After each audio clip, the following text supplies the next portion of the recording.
SIT ಠಾಣೆಗೆ ಜಿತೇಂದ್ರ ಕುಮಾರ್ ದಯಾಮ ಅವರು ಇವಾಗ ಆಗಮಿಸಿದ್ದಾರೆ. ಮೊದಲ ಹಂತದ ತನಿಖಾ ವರದಿಯನ್ನು ಸಲ್ಲಿಸೋದಕ್ಕೆ ಎಸ್ಐಟಿ ರೆಡಿಯಾಗಿರುವಂತಹದ್ದು. ಚಿನ್ನಯ್ಯ ಕೊಟ್ಟ ದೂರಿನ ಆಧಾರದಲ್ಲಿ ಇನ್ವೆಸ್ಟಿಗೇಷನ್ ಅನ್ನು ಎಸ್ಐಟಿ ಮಾಡಿ ವರದಿಯನ್ನು ರೆಡಿ ಮಾಡಿದೆ. ಧರ್ಮಸ್ಥಳದಲ್ಲಿ ನೂರಾರು ಶವವನ್ನು ಹೂತಿಟ್ಟಂತಹ ಪ್ರಕರಣ ಇವತ್ತು ಬೆಳ್ತಂಗಡಿ ಕೋರ್ಟ್ಗೆ ಪ್ರಕರಣದ ತನಿಖಾ ವರದಿ ಸಬ್ಮಿಟ್ ಆಗುತ್ತೆ. ಯಾರು ದೂರುದಾರನಾಗಿ ಬಂದಿದ್ನೋ ಆತನೇ ಈ ಪ್ರಕರಣದ ಆರೋಪಿಯಾಗಿದ್ದಾನೆ. ಆತ ಚಿನ್ನಯ್ಯ ಅರ್ಥಾತ್ ಚೆನ್ನ ಅರ್ಥಾತ್ ಮಾಸ್ಕ್ ಮ್ಯಾನ್. ಆತನ ಹೇಳಿಕೆಯನ್ನಾಧರಿಸಿ ಹಲವರನ್ನ ವಿಚಾರಣೆಗೊಳಪಡಿಸಿ ಈಗ ಒಂದು ವರದಿಯನ್ನು ಅಥವಾ ದೋಷಾರೋಪ ಪಟ್ಟಿಯನ್ನು ಸಲ್ಲಿಕೆ ಮಾಡುವುದಕ್ಕೆ ಎಸ್ಐಟಿ ಮುಂದಾಗ್ತಾ ಇದೆ.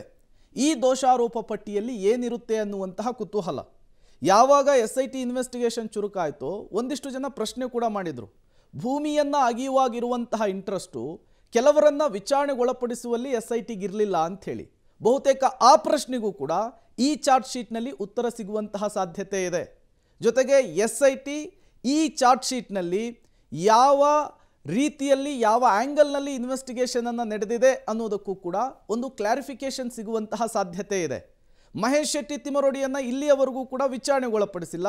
ಹಾಗಾಗಿ ಅದನ್ನು ಎರಡನೇ ಹಂತದ ದೋಷಾರೋಪ ಪಟ್ಟಿಯಲ್ಲಿ ಉಲ್ಲೇಖಿಸುವಂತಹ ಸಾಧ್ಯತೆ ಇರುವಂತಹ ಚಾನ್ಸಸ್ ಕೂಡ ಇದೆ. ಮತ್ತಷ್ಟು ಡೀಟೇಲ್ಸ್ ಅನ್ನು ಕೊಡೋದಕ್ಕೆ ದೀಪಕ್ ನೇರ ಸಂಪರ್ಕದಲ್ಲಿ ಜಾಯಿನ್ ಆಗಿದ್ದಾರೆ. ದೀಪಕ್, ಸಾಕಷ್ಟು ಪ್ರಶ್ನೆಗಳಿದಾವೆ. ಒಂದು ಕಡೆ ಮಹೇಶ್ ಶೆಟ್ಟಿ ತಿಮರೋಡಿಯನ್ನು ಇಲ್ಲಿವರೆಗೂ ಕೂಡ ವಿಚಾರಣೆಗೆ ಒಳಪಡಿಸಿಲ್ಲ ಒಂದು.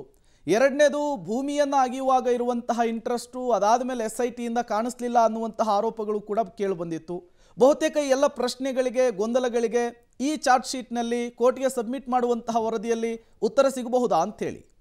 ಖಂಡಿತ ಜೂನ್ ಮತ್ತು ಜುಲೈ ತಿಂಗಳಲ್ಲಿ ಸರ್ಕಾರಕ್ಕೆ ಅಥವಾ ಎಸ್ಐಟಿಗೆ ಇದ್ದಂತಹ ಇಂಟ್ರೆಸ್ಟ್ ಅದು ಷಡ್ಯಂತ್ರ ಬಯಲಾಗ್ತಾ ಇದ್ದ ಹಾಗೆ ಷಡ್ಯಂತ್ರವನ್ನು ಹೆಣೆದವರು ಯಾರು, ಅವರ ವಿರುದ್ಧದ ತನಿಖೆಯಲ್ಲಿ ಬಹಳಷ್ಟು ಅವರು ಅಸಡ್ಡೆ ಮಾಡಿದ್ದಾರೆ ಅನ್ನುವಂಥ ಆರೋಪಗಳು ಸಾರ್ವಜನಿಕ ವಲಯದಲ್ಲಿ ಕೇಳಿ ಬರ್ತಾ ಇರುವಂಥದ್ದು.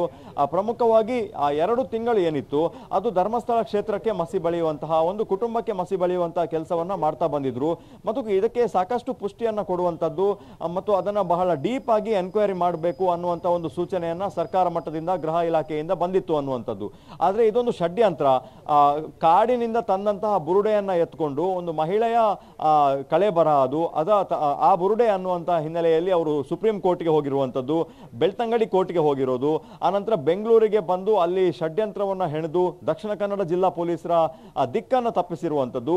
ಈ ಎಲ್ಲ ಪ್ರಕರಣಗಳಿಗೆ ಸಂಬಂಧಪಟ್ಟ ಹಾಗೆ ಎಷ್ಟು ಮಹತ್ವವನ್ನು ಕೊಡಬೇಕಾಗಿತ್ತು ಅಷ್ಟನ್ನು ಕೊಟ್ಟಿಲ್ಲ.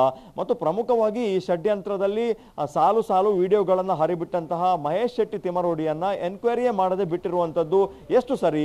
ಈ ತರದ ಎಲ್ಲಾ ಪ್ರಶ್ನೆಗಳು ಇವತ್ತಿಗೂ ಕೂಡ ಪ್ರಶ್ನೆಯಾಗಿಯೇ ಉಳಿದಿದೆ. ಆದರೆ ಸರ್ಕಾರ ಈ ನಿಟ್ಟಿನಲ್ಲೂ ಕೂಡ ಬಹಳ ಮೃದು ಧೋರಣೆಯನ್ನ ಅನುಸರಿಸಿದ್ಯಾ ಅನ್ನುವಂಥ ಆರೋಪವನ್ನ ಸದ್ಯಕ್ಕೆ ಎದುರಿಸ್ತಾ ಇರುವಂಥದ್ದು.